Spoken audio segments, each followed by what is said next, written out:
शहर की लुगाई गांव को आई। मधु शहर में रहने वाली पढ़ी लिखी मॉडर्न लड़की है। वो और पवन साथ कॉलेज में पढ़ते थे। धीरे धीरे उन दोनों में प्यार हो गया। पर पवन गांव में रहने वाला एक साधारण सा लड़का है। मधु के पिता हमेशा उसे ये बात कहकर ताना देते हैं।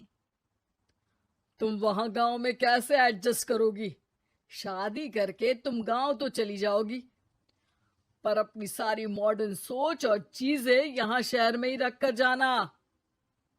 ये सुनकर मधु को बहुत गुस्सा आता है। तो क्या हुआ अगर वो लोग गांव के हैं? मैं वहां जाकर उस घर को बिल्कुल शहर की तरह बना दूंगी। शाम होते ही मधु पवन को वीडियो कॉल करती है।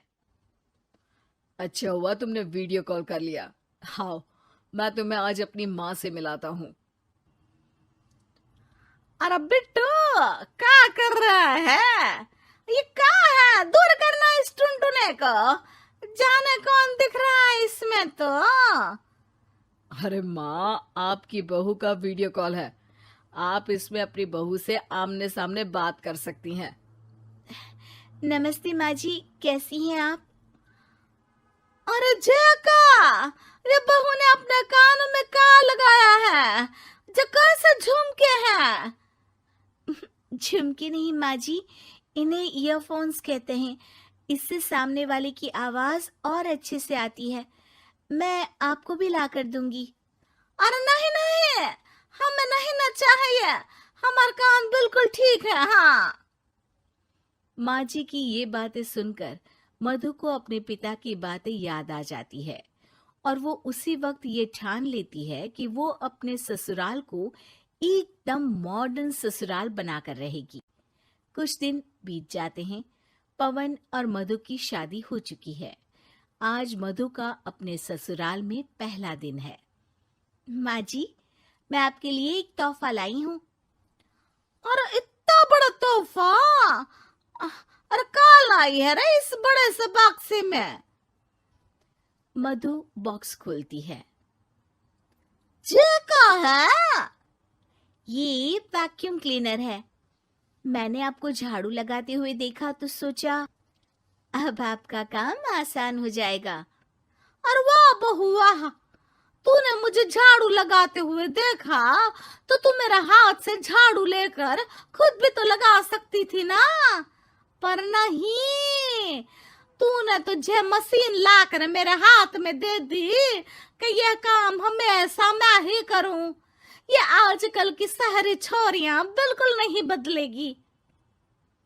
मधु को मन ही मन गुस्सा आता है, पर फिर भी अपना गुस्सा भूलकर मधु माजी को वैक्यूम क्लीनर इस्तेमाल करना सिखाती है। अगले दिन मधु सुबह उठती है तो ये आंगन में से कैसी आवाजें आ रही हैं? मधु दौड़ती दौड़ती आंगन में जाती है और देखते ही चौंक जाती है।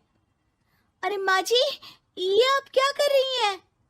और वो कहा है ना, सुबह मैं जब कुएं से पानी निकाल रही थी तो मेरे कान की बाली उसमें गिर गई थी। तो ये तेरा वैक्यूम ना सारी चीजें अपनी तरफ खींच लेता है ना, तो मेरी बाली भी तो निकाल ही देगा। उसी की कोशिश कर रही हूँ, पर न जाने क्यों अब ये चालू ही नहीं हो रही तेरी मशीन। अब वो चालू होगी भी नहीं। पर अब कुएं में से पानी निकाल क्यों रही थी? अरे कमाल करती हो ना बहू। पीने के लिए पानी क्या तेरे मायके से लाऊं मैं? अरे कुएं से ही तो निकालना पड़ता है। हाँ, पीने के लिए पानी, और वो भी कुएं से।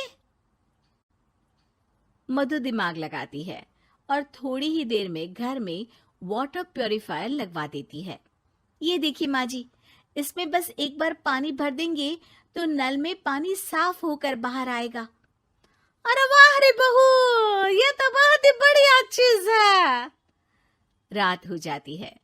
मधु जैसे ही प्यूरिफायर का नल चालू करती है तो वो अचानक से फट जाता है और सब जगह पानी पानी हो जाता है। अरे ये क्या हुआ? ये क्या हो गया? मैंने तो बस इसमें उबला हुआ पानी डाला था, ये इतनी जल्दी खराब हो गया। अरे ये सारी शहरी चीजें सब ऐसी ही होती है कबूरी। क्या आपने इसमें उबला पानी डाला था? हाँ तो फिर पानी तो तभी साफ होगा ना जब उसे उबालेंगे। ये मशीन का कोई जिन है जो हमने जो बोला वो कर देगी है? मधु को बहुत गुस्सा आता है। इस तरह तो मेरा अपने ससुराल को मॉडर्न बनाने का सपना अधूरा ही रह जाएगा। नहीं, मैं इस तरह से हार नहीं मान सकती। थोड़े ही दिन में मधु पूरे किचन को मॉड्यूलर किचन में बदल देती है। अरे वाह बहुआ, इतनी सारी अलमारियां! माँ जी मॉड्यूलर किचन देखकर बहुत उत्सुक हो जाती है। ये बक्सा का है। बहू ने शायद गलती से इसे यहाँ रसोई में रख दिया है, पर है तो ये बहुत ही बढ़िया। अगले दिन सुबह, अरे मायरी क्या हो गया?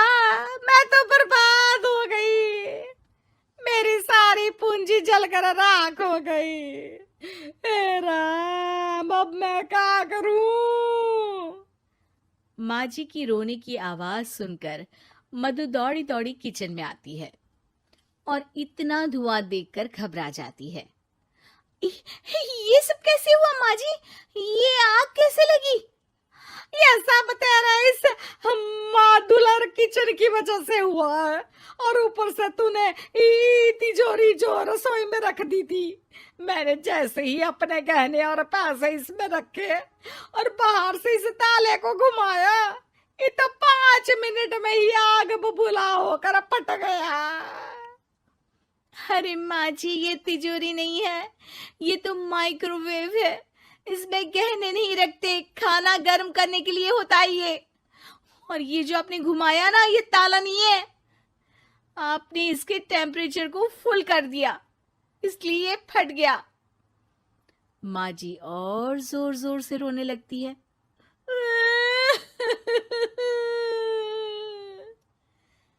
मधु सर पीट लेती है और कसम खाती है कि अब ससुराल को मॉडर्न बनाने की कोई कोशिश नहीं करेगी। मुझे माफ कर दीजिए माँ जी, आप जैसी हैं वैसी ही ठीक है। मधु को अपने पिता की कही बात याद आ जाती है और मधु वापस घर और किचन को पहले जैसा ही कर देती है।